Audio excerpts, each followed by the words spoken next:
Assalamualaikum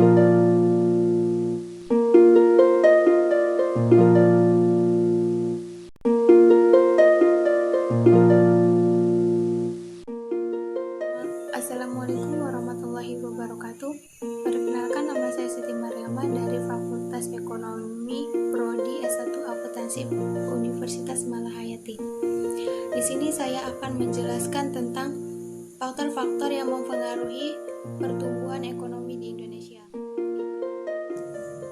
Di sini yang pertama yaitu ada faktor produksi.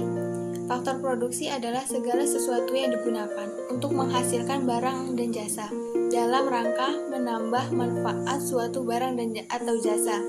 Faktor produksi dibagi menjadi 4 kelompok. Yang pertama, faktor produksi sumber daya alam. Yang kedua, faktor produksi tenaga kerja.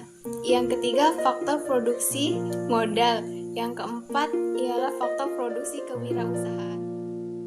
Baiklah, yang kedua ada yang namanya faktor investasi. Investasi merupakan sebuah bentuk pengeluaran sejumlah modal yang bertujuan untuk melakukan pembelian suatu aset fisik berupa mesin, peralatan, pabrik, properti, atau persediaan.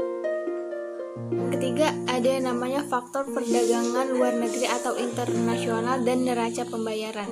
Perdagangan internasional merupakan suatu aktivitas atau kegiatan perdagangan yang dilakukan oleh negara yang berbeda. Bentuk perdagangan internasional terbagi menjadi 3, yaitu yang pertama perdagangan bilateral. Perdagangan bilateral adalah perdagangan antara negara. Yang kedua, perdagangan regional. Perdagangan regional adalah perdagangan yang dilakukan oleh beberapa negara dengan satu kawasan, misalnya ASEAN. Yang ketiga, ada yang namanya perdagangan multilateral. Perdagangan ini adalah perdagangan antara negara yang tidak dibatasi satu kawasan. Neraca pembayaran adalah suatu catatan sistematis tentang keseluruhan transaksi ekonomi antara penduduk suatu negara lainnya pada periode waktu tertentu, biasanya 1 tahun.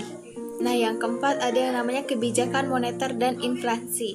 Tujuan dari kebijakan moneter adalah yang pertama memelihara nilai mata uang. Yang kedua, memanajemen tingkat inflasi, karena tingkat inflasi yang rendah atau tinggi tidak cukup baik untuk perekonomian suatu negara. Karenanya harus selalu dipantau dan bahkan diatasi dengan adanya kebijakan tertentu. Yang ketiga, untuk mengatasi pengangguran yang makin banyak di negara Indonesia. Nah, yang terakhir ada yang namanya faktor keuangan negara.